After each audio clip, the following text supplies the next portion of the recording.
Society کو چلانے کے لیے صرف ایک شخص کافی نہیں ہوتا، بلکہ ہر ایک کی کنٹریبیوشن ہے سوسائٹی کو چلانے کے لیے۔ اب ملکوں گھومیں، ادارے موجود ہیں، ہر ادارہ اپنے حصے کا کردار ادا کر رہا ہے۔ دور نہ جائیں تو گھر سے دیکھ لیں، آپ کے گھر میں چھوٹے بچوں سے لے کر بڑے بزرگ بابے تک ہر ایک کی کنٹریبیوشن ہے، گھر چلتا ہے۔ اب ایک باپ کے اگر 5 بیٹے ہیں تو 5 کے کرداروں پر آپ غور کریں۔ بظاہر یہ لگے گا کہ یہ نکما ہے، بظاہر یہ لگے گا کہ یہ ٹھیک ہے، لیکن جب آپ ڈیپتھ میں جا کے ان کے کرداروں پر غور کریں گے تو آپ کو پتہ چلے گا کہ ہر ایک اپنے اپنے حصے کا کام کیا جا رہا ہے۔ مثلا جو کو فیملیز ہوتی ہیں، کمبائن فیملیز جسے کہتے ہیں، اب ان کے ہاں کیا ہوتا ہے کہ ایک بچے کی ذمہ داری ہوتی ہے کہ وہ کچن کا خرچ لاتا ہے، دوسرے بچے کی ذمہ داری ہوتی ہے کہ وہ بل پورے کرتا ہے، تیسرے بچے کی ذمہ داری ہوتی ہے جو چھوٹے بھائی ہیں ان کی تعلیم و تربیت پر اپنا سرمایہ لگاتا ہے، اور وہ چھوٹے جو ہیں ان کا کیا ہے، پڑھائی کے ساتھ ساتھ گھر کے چھوٹے چھوٹے کام ہیں، سودا صرف لا دیا، کوئی جناب کسی مہمان کے آگے پانی رکھ دیا، کچھ بھی XYZ مہمان آ گیا، بسکٹ کے لیے آپ بولیں گے جا کے بسکٹ لے آؤ، ریفریشمنٹ کا سامان پکڑ کے لے آئیں گے۔ بیکار سے بیکار شخص بھی اگر آپ اس کے کردار پر غور کریں گے تو آپ کو پتہ چلے گا کہ یہ کاریگر ہے، اس کارخانہ قدرت میں اس کا کوئی نہ کوئی رول ہے اور وہ اپنے حصے کا قیمتی رول ادا کر رہا ہے۔ جس طرح آپ کے رول کی اہمیت ہے، جب یہ خیال پیدا ہونے لگے، مثلا پرائم منسٹر کو اگر یہ خیال آئے کہ ملک میرے بغیر نہیں چل سکتا، تو اس کو یہ سوچ لینا چاہیے کہ یہ جو کابینہ ہے، اس کابینہ ہی کی وجہ سے وہ پرائم منسٹر بنا ہے۔ اب وہ کسی ممبر کے رول کو، ووٹ آف کانفیڈنس کو، ووٹ آف چوائس کو وہ اگنور نہیں کر سکتا۔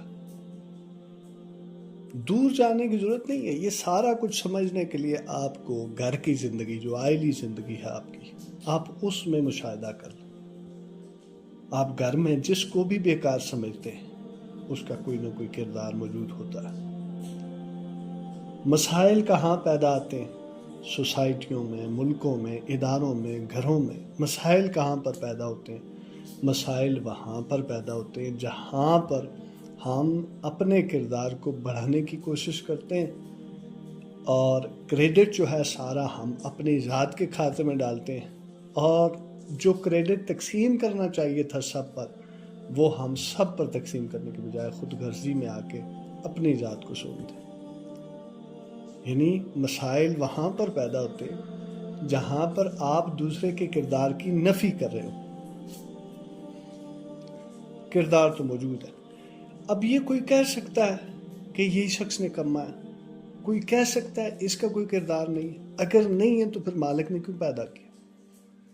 اس کو بہتر پتا ہے کہ اس نے کس انسان سے کہاں پر کیا کیا کام لینے۔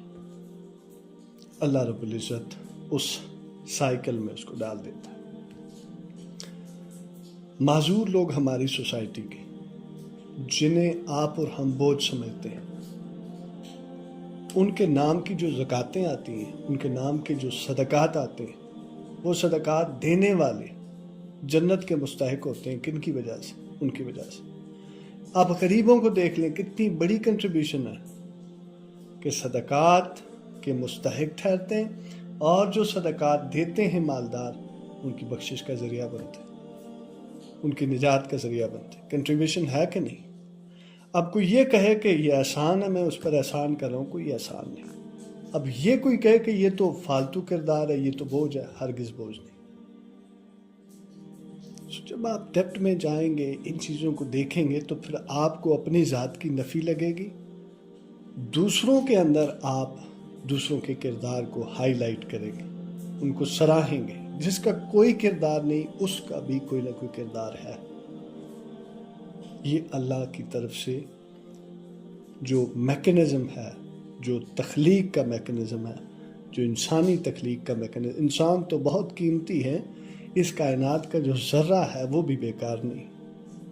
سو اللہ رب العزت نے اس کا بھی ایک نظم رکھا ہے، اس کا بھی ایک کردار رکھا ہے اس کارخانہ قدرت میں. سو کبھی بھی کسی کو کردار کے لحاظ سے اگنور نہ کریں، کسی کے کردار کی نفی نہ کریں.